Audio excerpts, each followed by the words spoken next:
ওনার বাসভবনের সামনে অনেক আহত ছাত্র জনতা ভিড় করে আছে। তারা তাদের কথা জানাতে চায় প্রধান উপদেষ্টাকে। আমি ওখানে গেলাম, যাওয়ার পর তাদের কয়েকজন প্রতিনিধিকে নিয়ে আমাদের প্রধান উপদেষ্টা ডক্টর মোহাম্মদ ইউনূসের সাথে বসলাম। বসার পর ওখানে ঘণ্টাখানেক ছিলাম। তো তারা বর্ণনা করছিল কি ঘটেছিল সেদিন। তারা প্রত্যেকে হুইল চেয়ারে ছিল, একটা ছোট বাচ্চাও ছিল। একজন পায়ের কাপড় তুলে দেখালো যে হাঁটুর কাছে গভীর কালো চিহ্ন আর কি। বলো সেখানে সে যখন আহত হয়ে গিয়েছিল ওখানে তার বর্ণনা অনুযায়ী ড্রিল মেশিনের মতো কোনো একটা কিছু ঢুকানো হচ্ছিল। কিছু চিৎকার করে বলছিল যে আমাকে একটু ওষুধ দেন, অ্যানেস্থেসিয়া দেন যেন ব্যথা না করে। তখন তার বুকের উপর পা চেপে, তার বর্ণনা মতে দুজন ডাক্তার বুকের উপর পা চেপে তাকে আটকে রেখে বলছিল, হারামজাদা আন্দোলনে করতে গেছিলি না, এবার বুঝ। আরেকটা ছেলে, তার চোখের কালো চশমা ছিল, খুলে দেখালো, পুরা চোখ নিথর, প্রাণহীন। একটা বাচ্চা ছেলে গুলি খেয়েছে হাতে, জাস্ট ক্লাস 2-তে পড়ে, সে কাঁদছিল। আরেকটা ভাই বর্ণনা করছিল যখন তার সাথে থাকা আরেকটা ছেলেকে যখন সে আনছিল দূরের একটা শহর থেকে, তখন অ্যাম্বুলেন্সে বারবার পুলিশ থামাচ্ছিল আহত ব্যক্তিদেরকে তুলে নিয়ে যাওয়ার জন্য, হয়তো হত্যা করার জন্য আহত ব্যক্তিদেরকে। তখন সে বারবার বলছিল যেখানে ডেলিভারি কেস, প্রেগনেন্ট মহিলা আছে। সর্বশেষ পর্যায়ে পুলিশ ইনসিস্ট করেছে না, এটা খুলতেই হবে। তখন সে চিৎকার করে দৌড় দিয়ে অ্যাম্বুলেন্স থেকে বের হয়ে যায়, বলে আমার ভাইয়ের মৃত্যু আমার সামনে দেখতে চাই না। তখন একটা আর্মির গাড়ি আসছিল, তার সৌভাগ্যবান আর্মির ভাইরা নেমে এসে তার জীবনটা বাঁচিয়েছে। আমরা যখন এসব বর্ণনা শুনি, আপনারাও যখন শুনছেন, আপনারা বুঝতে পারছেন কি একটা শাসন ব্যবস্থা থেকে আমরা মুক্তি পেয়েছি। আমি আগে বক্তৃতায় শহীদদের নাম নিতাম, তারপর মনে হয়েছে যেসব শহীদের নাম আমরা জানি না, তাদের মৃত্যু তো আরও অনেক করুণ, অনেক ভয়াবহ। এপিসি থেকে একটা আহত ছেলেকে ফেলে দেওয়া হয়েছিল, আপনারা দেখেছেন, যদি না দেখে থাকেন সবাই দেখবেন, প্লিজ দেখবেন। আহত শরীরটাকে ডিভাইডারের উপর দিয়ে এমনভাবে ফেলা হয়েছে, মরা কুকুরকে বা আহত কুকুরকেও আমরা এইভাবে ট্রিট করি না। 1000 জন কমপক্ষে প্রাণ হারিয়েছেন, 30-40 হাজার আহত হয়েছেন, চোখ হারিয়েছেন। এত রক্তের বিনিময়ে এই উপমহাদেশে কোনো কালে কোনো ফ্যাসিস্ট শাসককে পরাজিত করতে হয় নাই। আপনাদের একটু পার্সপেক্টিভটা মনে রাখা দরকার। শ্রীলঙ্কাতে রাজাপাকসে অত্যাচারী শাসক ছিল, 9 জন লোক মরেছিল, ক্ষমতা ছেড়ে চলে গেছে। আমাদের দেশে আমরা কথায় কথায় হুসেইন মোহাম্মদ এরশাদের কথা বলি, 9 বছরে 26 জন মারা গিয়েছিল তার আমলে। আর একটু বেশি কম হতে পারে, বাট ক্যানট বি মোর দেন 40। 9 বছরে ক্ষমতা ছেড়ে চলে গেছে। আমাদের বিগত ফ্যাসিস্ট সরকার 2 সপ্তাহে 1000 লোক হত্যা করেছে কমপক্ষে। বহু মানুষ, বহু পরিবার, বহু হসপিটালে গিয়েছে। কারা মারা গেছে নাম বলে নাই, কারণ ফার্দার একটা হয়রানি হবে। আপনারা সবাই জানেন এই বাংলাদেশে বাস করেন, এই দেশে কি ঘটেছে। এরকম একটা হাহাকারের মধ্যে দিয়ে, এরকম একটা পৈশাচিক নির্মম ফ্যাসিস্ট ব্যবস্থার বিরুদ্ধে আজকে ছাত্র জনতা তাদের রক্ত দিয়ে, জীবনপণ প্রতিজ্ঞা করে আমাদের শুধু দেশ গড়ার সুযোগ এনে দেয় নাই, আমাদের সামনে এই প্রশ্ন হাজির করেছে যে এরকম একটা ফ্যাসিস্ট নির্মম শাসন ব্যবস্থা, যারা দেশের তরুণ ছাত্র সমাজের উপর গুলি করার নির্দেশ দেয় এবং গুলি চলার পর আরও অনেক বেশি মৃত্যুর জন্য নির্দেশ দেয়, হসপিটালে গেলে চিকিৎসা করতে দেয় নাই। আপনারা অনেক পত্রিকায় রিপোর্ট করেছেন। যাকে হত্যা করা হয় তার পরিবারের লোককে উল্টা মামলা দিয়েছে। এরকম একটা নির্মম শাসন ব্যবস্থা আপনারা প্রত্যেকে অনেস্টলি এই উপমহাদেশের সকল ফ্যাসিস্ট শাসন ব্যবস্থার সাথে কম্পেয়ার করে দেখেন। আমাদের মধ্যে তাই এই প্রশ্নও এই ছাত্র জনতার বিপ্লবের মধ্যে উত্থিত হয়েছে, এই ফ্যাসিস্ট ব্যবস্থা তৈরিতে আমাদের কি রোল ছিল?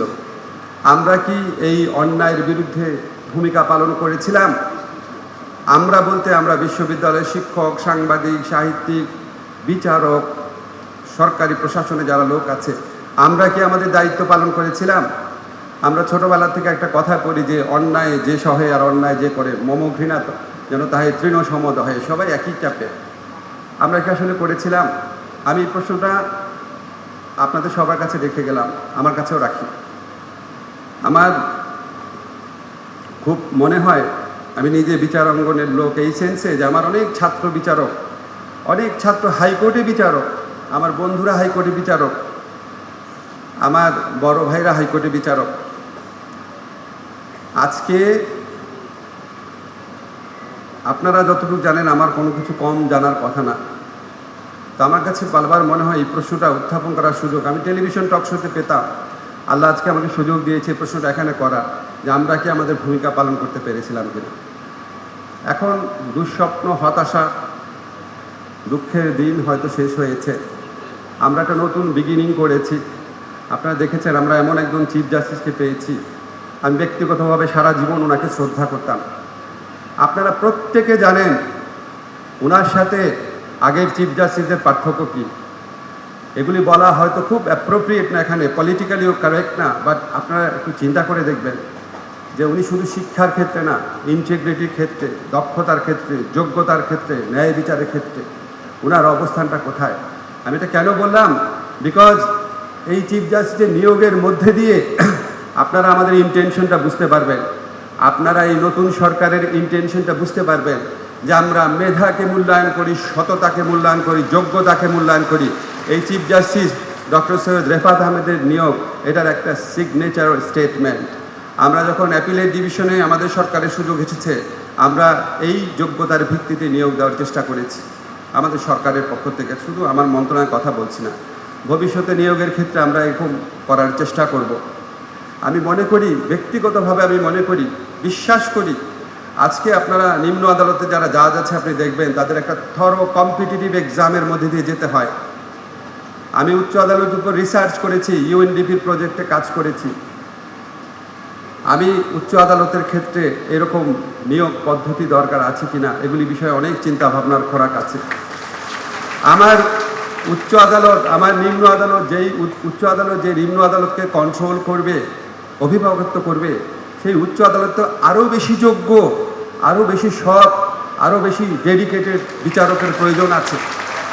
আমি বলছি না সেখানে সেরকম বিচারকরা অনেকেই আছেন, অনেকেই আছেন। আমি প্রধান বিচারপতির কথা বললাম, আমাদের এখানে অনেকে আছেন, আমাদের ঢাকা ইউনিভার্সিটি ল ডিপার্টমেন্টের বেস্ট স্টুডেন্টদের মধ্যেও কেউ কেউ আছেন এখানে বিচারক হয়েছেন। সবার ক্ষেত্রে এরকম হয় নাই। আমরা চেষ্টা করব বাংলাদেশের উচ্চ আদালতে নিয়োগ সহ সকল ক্ষেত্রে সংস্কার আনার। তার আগে আমি কয়েকটা কথা বলি। আমি একটা জিনিস লক্ষ্য করেছি, এখানে যারা নিম্ন আদালতে আছে আপনারা কিছু মনে করবেন, আপনাদের মধ্যে 30-40% আমার স্টুডেন্ট। যখন সুযোগ সুবিধার কথা হয়েছে সবাই খুব হাততালি দিয়েছেন। সংস্কারের কথার সময় কিন্তু হাততালি অতটা শোনা যায় নাই। দুটাই আমাদের দেখতে হবে। এখন সবাই হাততালি দিচ্ছে, আর একটু দেন। আচ্ছা, আমি প্রথমে বলি বিচারকের ভূমিকার কথা। দেখেন, আমার নিজের একটা জিনিস মনে হয়, আমি একটু ইনফর্মাল মানুষ। আমরা যারা ধর্মে বিশ্বাস করি, পরকালে বিশ্বাস করি, আমরা সবসময় জানি যে আমাদের একদিন বিচার হবে। যেই ধর্মেই থাকি আমাদের একদিন বিচার হবে। আল্লাহ, ভগবান, গড আমাদের বিচার করবেন। তো আমার কাছে মাঝে মাঝে মনে হয় যে বিচারের কাজটা যেই সৃষ্টিকর্তার এই ইহজীবনে এই কাজটা বিচারকদের করতে হয়। আপনারা কি কখনো চিন্তা করে দেখেছেন কত বড় দায়িত্ব, কত বড় মহান জিনিস আপনাদের হাতে সোপর্দ করা হয়েছে? এবং এই জন্য আমি না বিচার বিভাগের কর্মকর্তাদের সাথে অন্য কারো তুলনা করতে চাই না। আপনাদের গুরুত্ব অন্য যে কোনো সার্ভিসের মানুষের চেয়ে বেশি। কারণ অন্য যে কোনো সার্ভিসে অন্যায় অবিচার হবে, আপনারা সে অন্যায় অবিচার প্রতিকার দেওয়ার সুযোগ পেয়েছেন, বিশেষ করে উচ্চ আদালতে।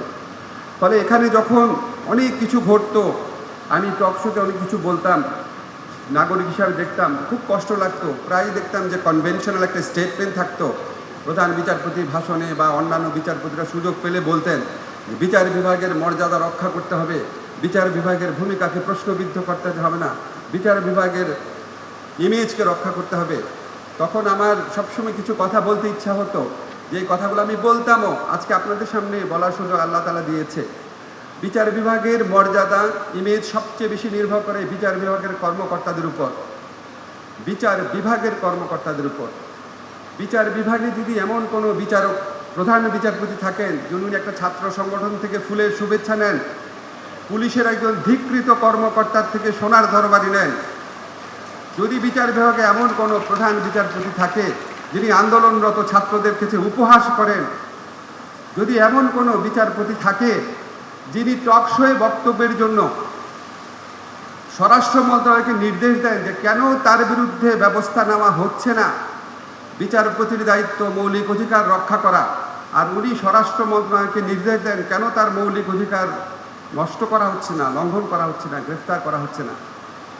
বিচার বিভাগে যদি এমন কোনো বিচারক থাকেন যার বিরুদ্ধে দুর্নীতির অভিযোগ উঠে, এত খারাপ অভিযোগ, এত জঘন্য অভিযোগ বিচারালয় না বাংলাদেশের ঘরে ঘরে পৌঁছে যায় যে এই বিচারকের এই ধরনের বদনাম আছে। বিচারপতিরা যদি তাদের কাছে বিচার চাইতে আসে মানুষ, তারা বিব্রত বোধ করেন। কেন বিব্রত বোধ করেন? আপনি বিব্রত বোধ করবেন একমাত্র আপনার ভাই বোন আসলে। আপনি তো বিচার প্রার্থী মানুষ, কোথাও বিচার না পেয়ে আপনার কাছে এসেছে, আপনি কিভাবে বিব্রত বোধ করেন? আপনারা বর্তমানে প্রধান উপদেষ্টা ডক্টর ইউনূসের মামলা আর্জি গ্রহণ করতে বিব্রত বোধ করেছিলেন। আপনাদেরকে কেন করেছিলেন? আপনার এটা দায়িত্ব না, আপনার এটা সাংবিধানিক দায়িত্ব না? আপনি শুনে রিজেক্ট করে দেন, শুনে রিজেক্ট করেন, সমস্যা নাই, আপনি শুনবেনই না। আপনারা কিন্তু বিবেচনা করেন, আপনাদের এখানে অনেক ভালো বিচারপতি আছেন, আপনাদের সুনাম কিছু বিচারপতির কারণে ক্ষুণ্ণ হয়েছে, এগুলি আর করেন না। মানুষ বোকা না, মানুষের প্রত্যেকের বিচার বুদ্ধি আছে, প্রত্যেকের ঘরে ঘরে এইসব প্রশ্ন আলোচিত হতো। আজকে আমি আপনাদের কাছে জাস্ট কনভে করলাম জিনিসগুলা। এর পাশাপাশি সশ্রদ্ধ চিত্তে স্বীকার করি বাংলাদেশের বিচার বিভাগের হাতে বহু বড় বড় ঘটনা ঘটেছে, গণতন্ত্র ফিরে এসেছে এবং অবৈধ সংশোধনী চ্যালেঞ্জ হয়েছে। আমি ব্যক্তিগতভাবে এই উচ্চ আদালতে কয়েকবার ন্যায় বিচার পেয়েছি, অনেকে পেয়েছেন। অনেক সময় আপনারা রাজনৈতিক নিপীড়ন থেকে রক্ষা করার জন্য জামিনের ব্যবস্থা করেছেন, সব করেছেন, কিন্তু আমার একটা প্রশ্ন কি, মানে আমার ব্যক্তিগতভাবে মনে হয় আমাদের সবচেয়ে বেশি পরিশুদ্ধ, সবচেয়ে বেশি দায়িত্বশীল, সবচেয়ে বেশি অ্যাকাউন্টেবল প্রতিষ্ঠান হওয়া উচিত বিচার বিভাগে। অন্য যে যাই করুক, বিচার বিভাগ ঠিক থাকবে। আপনি দেখেন ট্রাম্প তার যে নিয়োজিত উচ্চ আদালতের বিচারক, তাদের কাছে কি সব ক্ষেত্রে প্রত্যাশা মতো রায় পেয়েছেন? পান নাই। তার দলের লোককে নিয়োগ দিয়েছেন, পান নাই। যখন আপনি বিচারক হন, আপনার ভূমিকা হচ্ছে ইহকালে সৃষ্টিকর্তা পরকালে যে কাজ করে সেই কাজের কাছাকাছি একটা কিছু, সেটা বিবেচনায় রাখবেন। আর সুযোগ সুবিধার কথা বলেছেন, একটা জিনিস আমি বিশ্বাস করি, অবশ্যই সুযোগ সুবিধার প্রশ্ন আছে। ইতিমধ্যে আমি আপনাদের জানাতে চাই 140টি নতুন ডিস্ট্রিক্ট জাজ পদ সৃষ্টি করার জন্য আমরা আইন মন্ত্রণালয় থেকে উদ্যোগ নিয়েছি। আমার ধারণা এটাতে আপনাদের পদোন্নতির যে জটিলতা আছে সেটা কিছুটা হলেও কেটে যাবে। গাড়ি নবতায়ন একটা বড় ইস্যু। ব্যক্তিগতভাবে আমার মনে হয় গাড়ি আসলে মানে এই যে পর্যায়ে এখন দেওয়া হয় তাদের কাউকেই দেওয়া উচিত হয় নাই। কেন হয় নাই? এটা একটা গরিব দেশ। আমি এই উপদেষ্টার দায়িত্ব নেওয়ার আগ পর্যন্ত আমি রিক্সায় চড়তাম, পাবলিক ট্রান্সপোর্টে চড়তাম, সিএনজিতে চড়তাম, সত্যি চড়তাম। আমার খুব শখ ছিল উপদেষ্টা হওয়ার পরও চড়বো, কিন্তু আমাকে প্রচণ্ড ভয় দেখানো হয়েছে, যেটা অসম্ভব সিকিউরিটির কারণে, অসম্ভব, কোনোভাবেই অ্যালাউ করবে না। একটা গরিব দেশের সবচেয়ে বেশি থাকবে হচ্ছে পাবলিক ট্রান্সপোর্ট। আমরা বিদেশে দেখি, এখানে অনেকেই বিদেশে পড়াশোনা করেছেন, মন্ত্রীরা ট্রেনে করে অফিস করছে। তো আমাদের এখানে এটাই উচিত ছিল, কিন্তু আমরা এখানে একটা বড় বিভাজন করে রেখেছি। এখানে কোনো সার্ভিসে উপসচিব হলে গাড়ি পাবে, সেই জন্য আপনাদের মনে অত্যন্ত সঙ্গত কারণে এই প্রত্যাশা তৈরি হয়েছে যে তুমি যদি পাও, আমি পাবা না কেন। তো আমিও আপনাদের সাথে একমত, গাড়ি যদি তারাও পায়, অবশ্যই সমমর্যাদা যারা আছেন অবশ্যই যৌক্তিকভাবে আপনার একটা দাবিদার। তবে আমি আমার নিজস্ব বিশ্বাস, যদি কখনো আমরা সবাই মিলেই এটা ত্যাগ করতে পারি, সবাই মিলেই, যে না একটা নির্দিষ্ট পর্যায় পর্যন্ত আমাদের পাবলিক ট্রান্সপোর্টমুখী হতে হবে। আমি বিশ্বাস করি আপনারা যদি দেখেন সকল কর্মকর্তা, আপনাদের পদমর্যাদার সকল কর্মকর্তা এই সুবিধা প্রত্যাহার হয়েছে, আপনারা ওটার সাথে একমত হবে। আপনাদের বৈষম্য থেকে যন্ত্রণা সৃষ্টি, তা আমিও মনে করি যতদিন অন্যরা পাবে আপনাদেরও পাওয়ার প্রত্যাশা যৌক্তিক, এটা মেটানো উচিত। আরও কিছু বিষয় আছে, পদমর্যাদা, এগুলি বিষয়ে আপনাদের অত্যন্ত সুযোগ্য প্রধান বিচারপতি আছেন, ওনার কাছে এখানে মামলা আছে। আমি বিশ্বাস করি ওনার কাছে আপনারা সুবিচার পাবেন, এগুলি নিয়ে আপনারা টেনশন করবেন না। আর বিচার বিভাগের সংস্কারের বিষয়ে আপনারা জানেন, আমাদের এখানে অত্যন্ত সুযোগ্য একজন বিচারপতি শাহ আবু নাঈম মমিনুর রহমান, ওনার নেতৃত্বে একটা কমিশন হয়েছে। আমরা তবুও আমাদের সরকারের কিছু কিছু চিন্তা আছে বলে যায়, আপনাদের সাথেও মিলে যায়। এটা হচ্ছে ডিজিটালাইজড জুডিশিয়াল সিস্টেম করতে হবে, independent prosecution, independent investigation, these are must. তারপর ফরেনসিক সাপোর্ট বাড়াতে হবে, আমাদের ফরেনসিক ক্যাপেবিলিটি খুবই সীমাবদ্ধতা আছে। তারপর আপনারা যে আলাদা একটা সেক্রেটারিয়েটের কথা বলেছেন, আমি আপনাদেরকে বলতে চাই যে এই সমস্ত কথা আমি উচ্চারণ করলাম, সেগুলি আমি ইউএনডিপির পক্ষ থেকে যখন আমি কনসালটেন্সির কাজ করেছিলাম, আজকের থেকে 16 বছর আগে এক্স্যাক্টলি এগুলি লিখে গিয়েছিলাম। তখন এখানে ফরিদ আহমেদ শিবলি ছিলেন রেজিস্ট্রার জেনারেল, ওনারা জানেন যে আমরা কত সিরিয়াসলি কাজ করেছিলাম। এগুলি অবশ্যই আমাদের চেষ্টা থাকবে। আমাদের সংস্কার কমিশনের প্রধান আছে, ওনার কাছেও আমরা বলবো, আপনারাও বলবেন। বর্তমান পরিস্থিতি নিয়ে কয়েকটা কথা বলি, বিশেষ করে যারা অধস্তন আদালতের আছেন। দেখেন, আমাদের এখানে বিগত ফ্যাসিস্ট সরকার গায়েবী মামলা এবং ঢালাও মামলার একটা কালচার শুরু করেছিল। আমরা সেটা থেকে বের হতে চাই। মানুষের মনে অনেক ক্ষোভ আছে, অনেক অসন্তোষ আছে, এই সমস্ত গায়েবী মামলা দেখার সংস্কৃতি, দেখার অভ্যস্ততা আছে। অনেকের বিরুদ্ধে ঢালাও মামলা হয়ে যাচ্ছে। আপনারা যারা নিম্ন আদালতের বিচারকরা আছেন, আমার চেয়ে আপনারা আইন ভালো জানেন। বিচারিক আইনগত প্রক্রিয়ার মধ্যে থেকে মানুষকে যতটা পারা যায় হয়রানি থেকে মুক্তি দেন। আপনারা যখন পুলিশের কাছে নির্দেশ দেন, আমি শুনেছি যে একটা দিয়েছিল তদন্তপূর্বক এফআইআরের, তদন্তপূর্বক এফআইআরের পদক্ষেপ নেওয়া, এটা নাকি আবার হাইকোর্টে একটা রায় বলা হয়েছে যে আদালত থেকে পুলিশের কাছে যেটাই পাঠাবে সেটাকেই অটোমেটিক্যালি এফআইআর হিসেবে নেওয়া। এরকম যদি রায় থাকে, নিশ্চয়ই আমাদের অ্যাটর্নি জেনারেল অফিস থেকে চ্যালেঞ্জ করার চেষ্টা করা হবে। আপনারা আপনাদের আইনগত ক্ষমতার মধ্যে যতটুকু পারা যায় করবেন। যেমন একটা উদাহরণ দিই, আমরা যখন দেখেছি কোর্টের মধ্যে আসামিদের উপর অনেকে আছেন সম্মানিত ব্যক্তি ছিলেন একটা সময়, অনেকে আছেন, আমার কথা হচ্ছে ওনারা সম্মানিত হন আর না হন, ওনাদের গিল্ড তো প্রমাণিত হয় নাই। অ্যাকিউজড পার্সন মানে তো কনভিক্টেড পার্সন না। আমাদের দেশের আইনে তো কোথাও নাই যে বিচার প্রার্থী যারা আছে তাকে আপনি হামলা করবেন। এখানে আপনার যারা অনেকে আছেন বিচারক আছেন নিম্ন আদালতের, আপনারা আপনাদেরভাবে চেষ্টা করেন ফর্মাল ইনফর্মাল ওয়েতে। এখানে অনেক আইনজীবী আছে, আপনাদের বন্ধু বান্ধব আইনজীবী নেতা আছে, তাদেরকে বোঝানোর চেষ্টা করেন। আমি জানি, এবং আমাদের সাথে এরকম পরামর্শমূলক হওয়ার পর কোনো কোনো ক্ষেত্রে দেখেন একটা ব্যবস্থা নেওয়া হয়েছিল যে শুনানি সকাল 7টায় করা হয়েছিল, সো দ্যাট আদালতের লোকজন কম থাকে, এই ধরনের হামলার ঘটনা যেন কম ঘটে। আপনারা যতভাবে ইনোভেটিভ চিন্তা করবেন, আমার যদি উদ্দেশ্য থাকে ভোগান্তি, হয়রানি, অবিচার দূর করা, আপনি আপনার মতো আইনগত সীমায় থেকে, আমাদের এখানে অ্যাটর্নি জেনারেল সাহেব আছেন, দরকার ওনার সাথে পরামর্শ করতেন, আমাদের চিফ জাস্টিস আছেন সবার উপরে, ওনার সাথে পরামর্শ করেন, আমাদের ল সেক্রেটারি আছে। আপনাদের আইনগত সীমার সাথে যত পারেন মানুষকে ভোগান্তি থেকে মুক্তি দেন। আমরা প্রকৃত ন্যায় বিচার প্রতিষ্ঠা করতে চাই। আমরা ঢালাও মামলা, বিচার বিভাগকে ব্যবহার করে মানুষকে হয়রানি করা, মানুষের জীবন জীবিকাকে নিশ্চিহ্ন করা, মানুষের ক্রমাগত ক্ষত, ক্রোধ, ক্রন্দন সৃষ্টি করা, সেটা থেকে বের হতে চাই। আমাদের খাদিজাতুল কোবরা নামে একটা মেয়েকে হাইকোর্ট জামিন দিয়েছে, দিনের পর দিন, আমি বিশ্বাস করতে পারি না, হাইকোর্ট জামিন দিয়েছে, আপিল সেই জামিনের শুনানি মাসের পর মাস পিছিয়ে রেখেছে। একজন আইনজীবী কি একটা কথা বলেছেন, ওনার বিরুদ্ধে খুব দ্রুত আদালত অবমাননার বিচার শুরু হয়ে গেছে। আরেকজন মেয়র বলেছেন প্রধান বিচারপতি সম্পর্কে, তার শুনানি হয় নাই।